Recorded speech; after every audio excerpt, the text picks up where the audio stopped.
जन्मोत्सव के इस शानदार शिविर में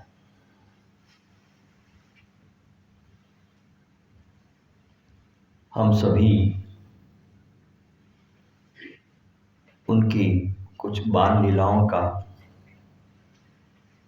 गुणगान कर रहे हैं। अखत कहानी प्रेम की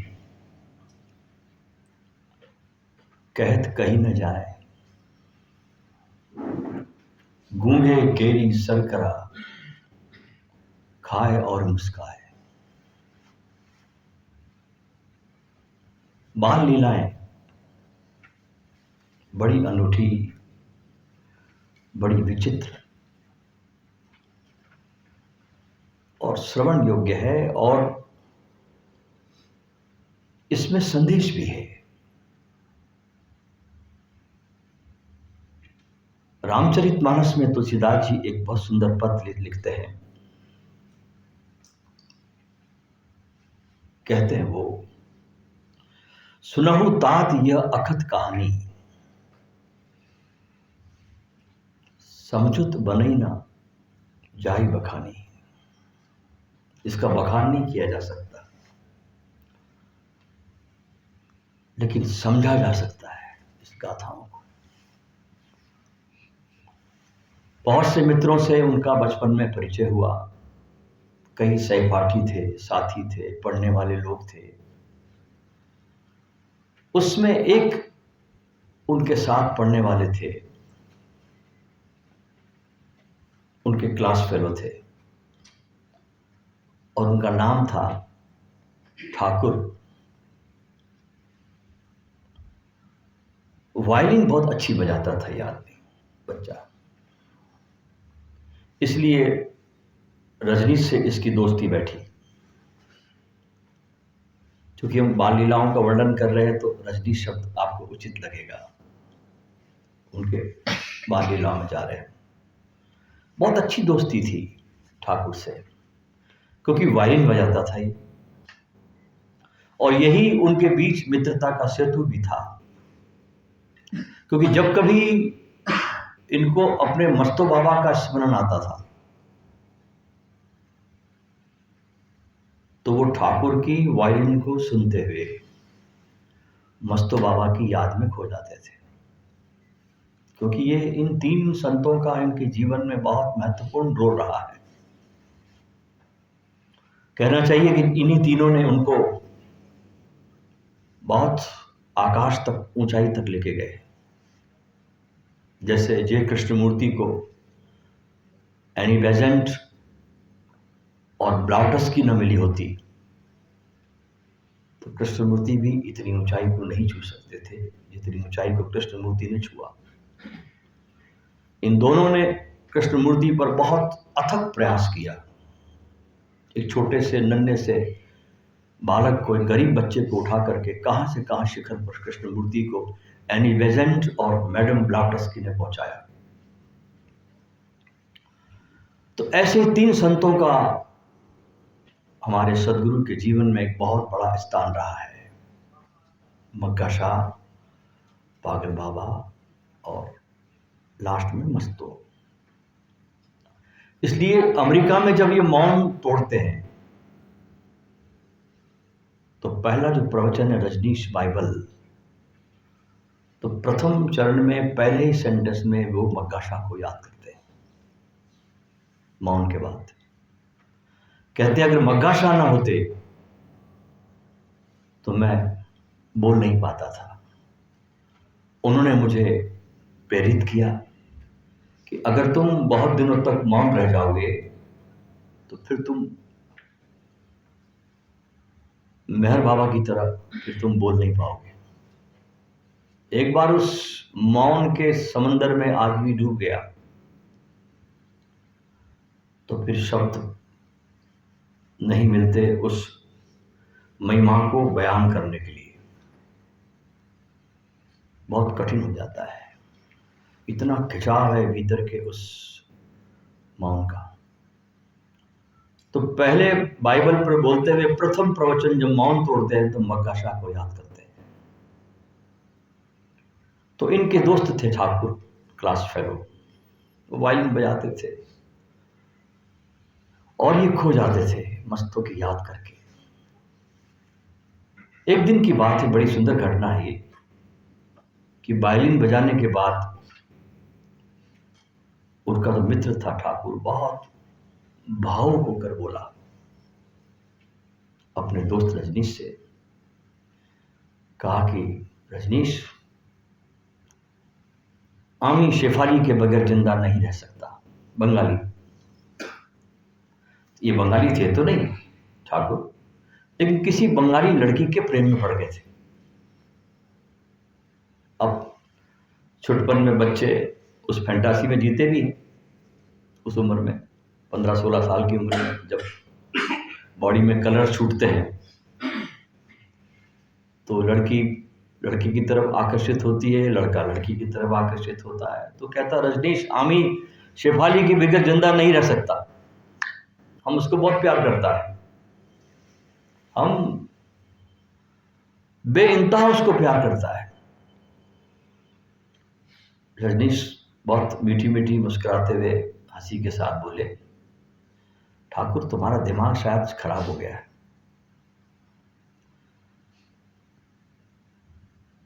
जब ऐसा बोला तो ठाकुर बोला कि हमको ठाकुर क्यों बोलते हो, हमको ठाकुर ही बोलो, क्यों बंगाली में ठाकुर को ठाकुर ही बोलते हैं।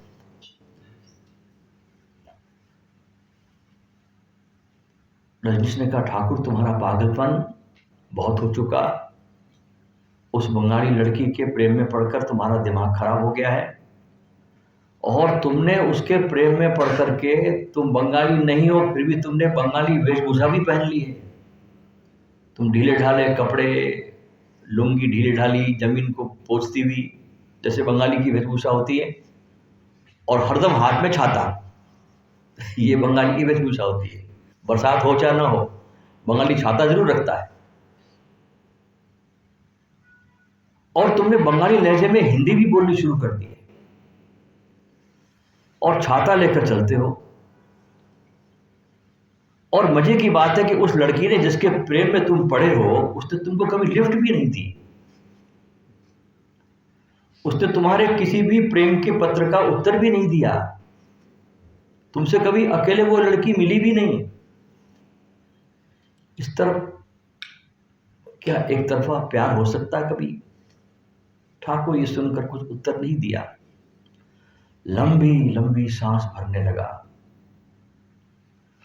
कंधे पर हाथ रखा रजनीश ने, कहा कि उससे प्रेम करते हो ना? बोले हाँ।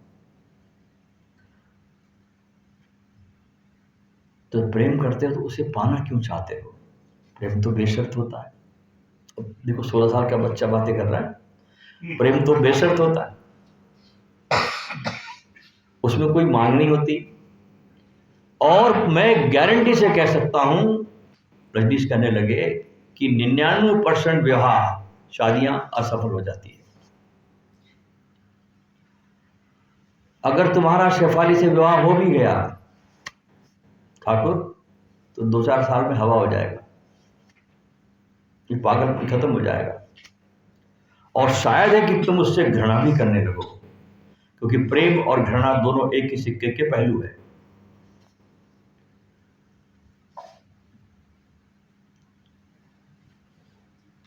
और उसका पिता भी तुमसे शादी करने से साफ इनकार कर चुका है शेफाली का, और लड़की भी तुमको चाहती नहीं। तो आखिर इस प्रकार के जिद के पागलपन का क्या फायदा है? इतना सुनना था। ठाकुर रजनीश के पास उठकर बहुत रुआंसा होकर चले गए। तीसरे दिन ठाकुर के पिता का संदेश आया। उन्होंने रजनीश को तुरंत बुलाया, जल्दी आओ, क्योंकि ठाकुर कमरा बंद करके बैठ गया है अंदर। छोटा बच्चा 16-17 साल की उम्र का, कमरा अंदर से बंद करके बैठ गया था और जहर खाने की धमकी दे रहा था कि मैं जहर खा जाऊंगा। इसके पिता एक डॉक्टर थे। जब रजनीश वहां पहुंचे तो उन्होंने कहा कि मैं अपने इस पागल लड़के को समझाते समझाते थक गया हूं, पर उसके भेजे में वो बंगाली लड़की ऐसी घुसी है कि निकलने का नाम नहीं लेती। कहता है उससे शादी करवाओ नहीं तो जहर खा लूंगा।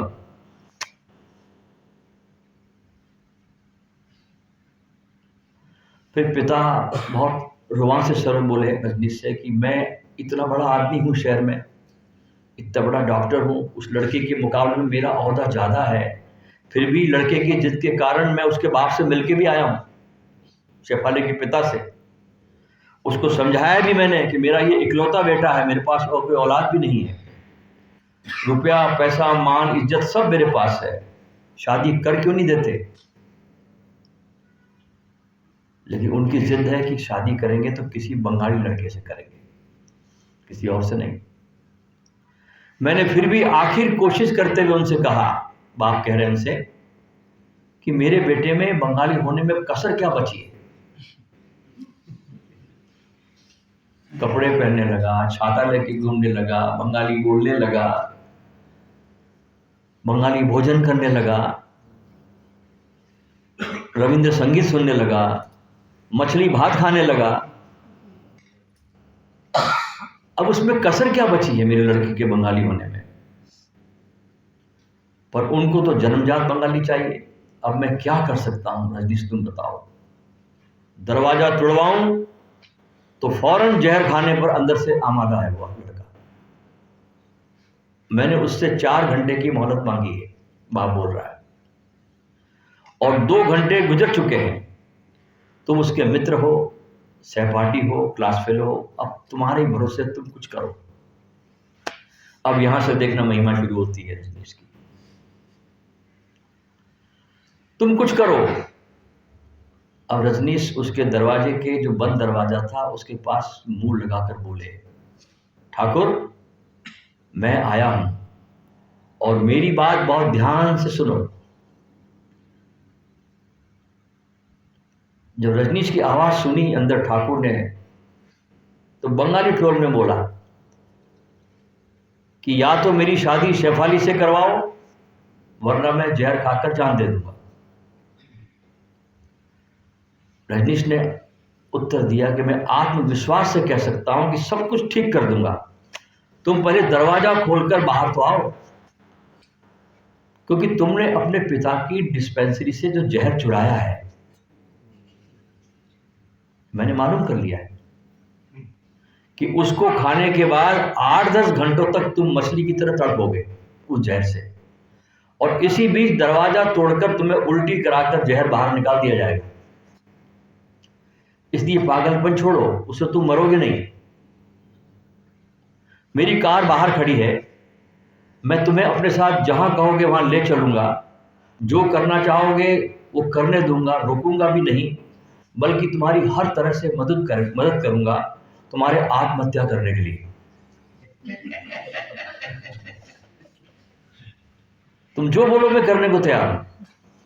इतना सुनना था, ठाकुर ने दरवाजा खोल दिया।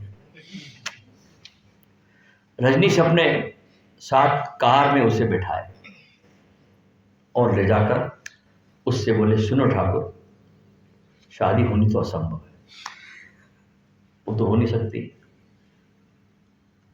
क्योंकि मैंने पता कर लिया है, उस लड़की से मिलकर आया हूं कि तुम्हारी पागलपन की हरकतों से वो तुमको नफरत भी करती है।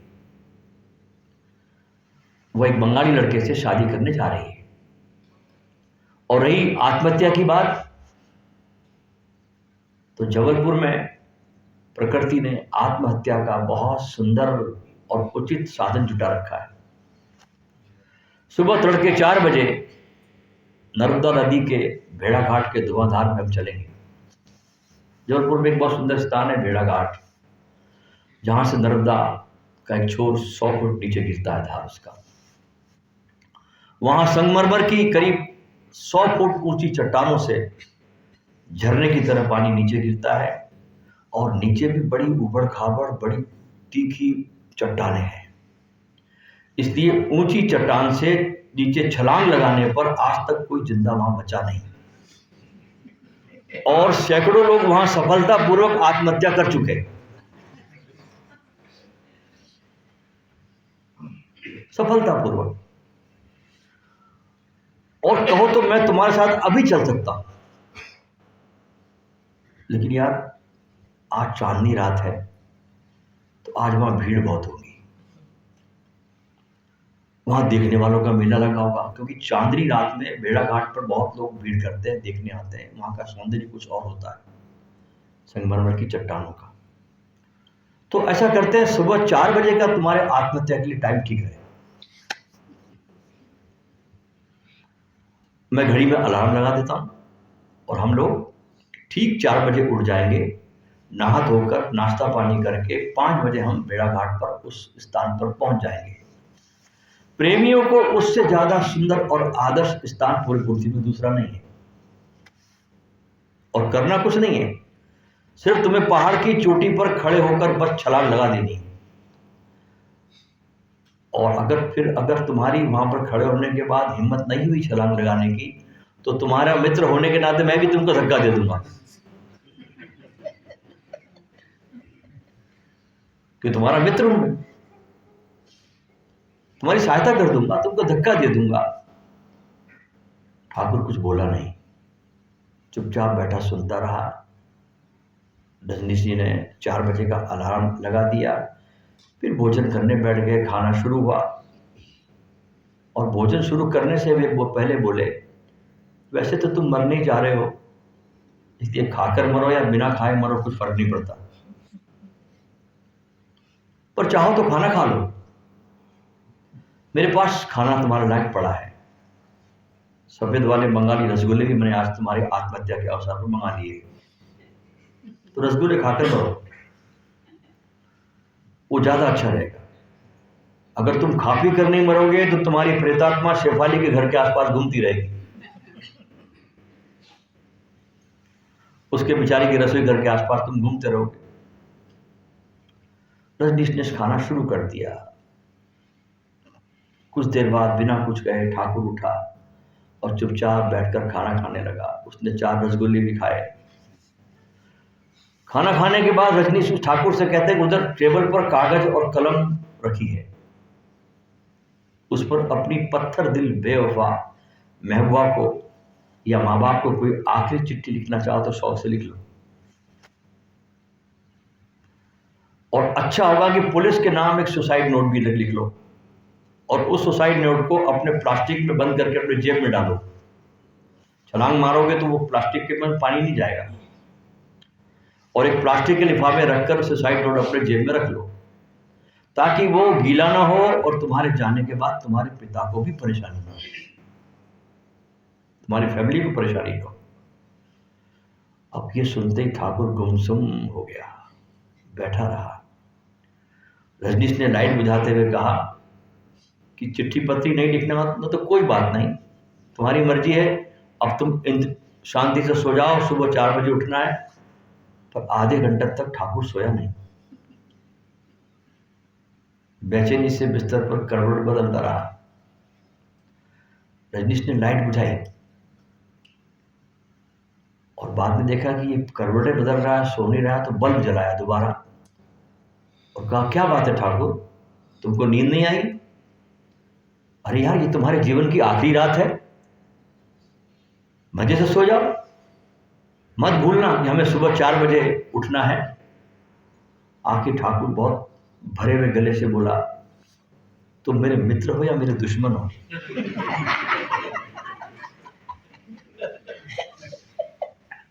तुम मेरी आत्महत्या का पूरा पक्का इंतजाम करने में इतनी दिलचस्पी क्यों ले रहे हो?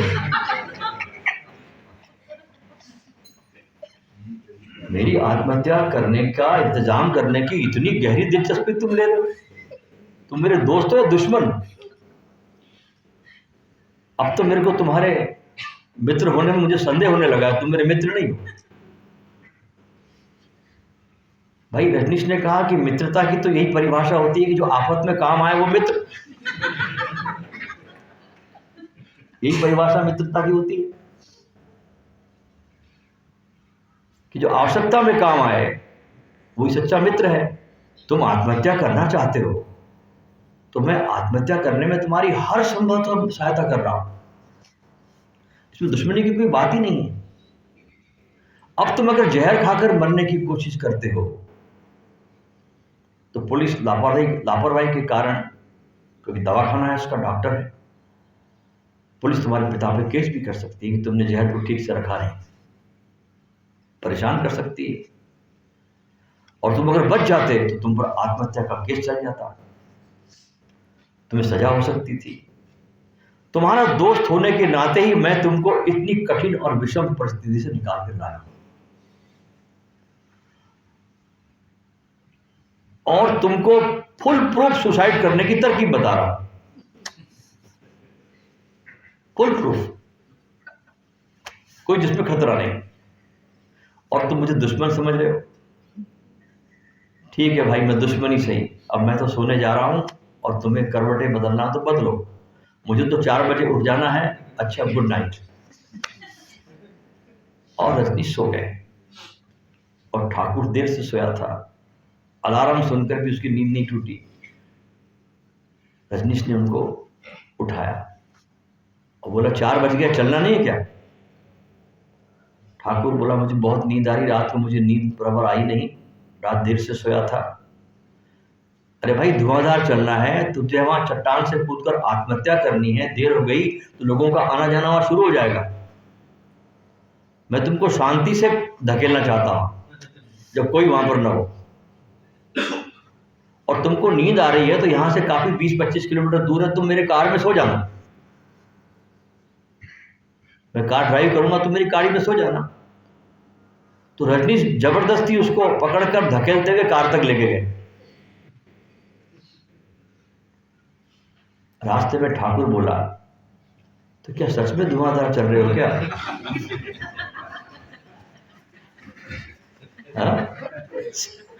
बोले सच्ची में चल रहे हो धुआंधार? तो रजनीश ने कहा तुझे पता है कि मैं वही करता हूं जो मुझे करना है, बस 15 मिनट में हम धुआंधार पहुंच जाएंगे और वहां से तुमको चट्टान से कूदने में चंद सेकंड लगेंगे और किस्सा खत्म। क्योंकि पिछले साल ही कुछ लड़के परीक्षा में फेल हो गए थे, तो कम से कम 15-20 लड़कों ने धुआंधार से कूदकर आत्महत्या की थी और चारों के टुकड़े टुकड़े बाद में लाशें मिली वहां से। ठाकुर ने सुना और कुछ निश्चय किया भीतर और कहा कि भाड़ में जाए वो शेफाली।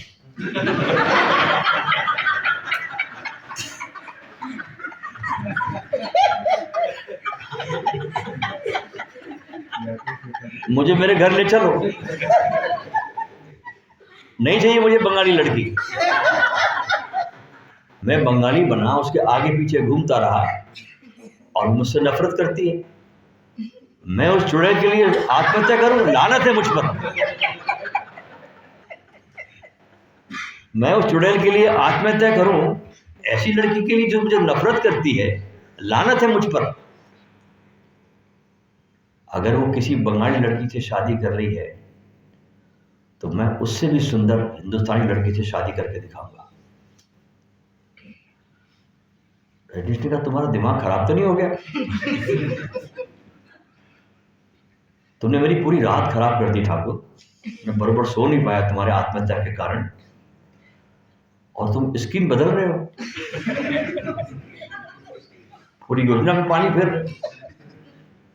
और ध्यान रखना कि बहादुर आदमी अपनी बात से कभी मुकरता नहीं। ठाकुर बोला ये तुम कह रहे हो रजनीश, जो मेरे दोस्त और मेरे शुभाकांक्षी हो? अब मैं जीना चाहता हूं और तुम मुझे मरने के लिए उकसा रहे हो। तो ठीक है, बोले घर चलना चाहते तो घर चलते हैं, मैं तुमको घर छोड़ दे रहा हूं। घर गए साहब और घर पे मां से बोला ठाकुर और माँ ने चूंकि पहले से बहुत सुंदर लड़कियां उसके लिए चुन के रखी थी, माँ से कहा कि माँ मैं 15 दिन के अंदर शादी कर लूँगा। पर यार रजनीश, तो वाकई में बहुत खतरनाक आदमी है। रजनीश ने उसकी माँ को सौंपते हुए कहा कि माता जी अब शादी की तैयारी करो, ठाकुर वही शादी करने को तैयार है जहां तुम्हारी इच्छा हो। माँ बाप को तो भरोसा ही नहीं आया कि एक चमत्कार हुआ कैसे। लगता है कि रजनीश को जादू आता है। माँ, ठाकुर कहता माँ से, अपनी जिद में मैंने तुझको बहुत तकलीफ दी माँ, अब मैं वही करूंगा जो तू कहेगी। बस रजनीश ने उनको सौंपा उस बच्चे को, अपने घर चल पड़े। छुटपन में भी देखिए जिंदगी की समस्याओं के कैसे वो उत्तर ढूंढते थे और कार्य करते थे। बहुत छुटपन से ही इतनी प्रतिभाएं उनके अंदर थी कि उनकी इतनी गाथाओं का वर्णन आता है कि उनकी गाथाओं का वर्णन करते करते भी जन्म कम पड़ जाएगा, इतनी गाथाएं उनकी हैं बचपन की। आज हमने एक गाथा सुनी, और भी आपको हम अच्छी अच्छी गाथाएं इनकी सुनाएंगे, क्योंकि ये शिविर ही उनके जन्मोत्सव का शिविर है, उनका जन्म होता है, हम उनकी बाल लीलाओं में जा रहे हैं। आइए अब हम संध्या दर्शन में प्रवेश करते हैं। पहले होगा एक गीत, बहुत शानदार। आज उनका जन्मदिन है, तो आप सबको मैं उनके जन्मदिन की बहुत प्यारी प्यारी शुभकामनाएं देता हूँ हमारे सदगुरु की, कि वे हमारे साथ यहीं पर है, वे गाएंगे, नाचेंगे, हमारे साथ झूमेंगे, आप सबके पास आएंगे। ध्यान रखना, होश में रखना, होश में रहना, चूक मत जाना उनसे, वो आपके पास आएंगे, वो कहीं गए नहीं है। थोड़ा ध्यान रखना, जागे रहना, सो मत जाना। सदगुरु कई बार तुम्हारे पास में आता है, ध्यान रखना, कई बार। ये तुमको सोया देखता तो बहुत निराश लौट जाता है, क्योंकि सोने की तुम्हारी जन्मों जन्मों की आदत पड़ी हुई, तुम सोए ही रहते हो। कभी कभी कोई दुख का हथौड़ा पड़ता है तो थोड़े बहुत तुम जागते हो, अन्यथा तुम सोए रहते हो। तो आज इस जन्मोत्सव की इस महान अवसर पर हम संकल्प करें कि अपने को जाने बिना हम अपनी अर्थी नहीं उठने देंगे, क्योंकि बाहर निश्चित है कि हर सफलता तुम्हें एक गहरे विफलता में ढकेलती है। ये स्वर्णिम नियम है बाहर का। हर बाहर की सफलता तुम्हें एक गहरे विफलता के गड्ढे में डाल देती है। इससे विपरीत बात भी सच है कि हर आंतरिक सफलता तुम्हें और ऊंचाई पर उठाकर ले जाती है और तुम्हें शांति के स्रोतों से परिचित कराती है, तुमको आनंद से भर देती है, तुम्हारा जन्म सफल हो जाता है। तो आइए हम भीतर की तरफ मुड़े। बहुत बाहर भटक लिए, बहुत चले गए, बहुत चोटें खाई हमने, बहुत दुख पाया। अब भीतर की तरफ मुड़े, इस लोक पे चले जहां की ओशो बात करते हैं। सारे मित्र खड़े हो जाए।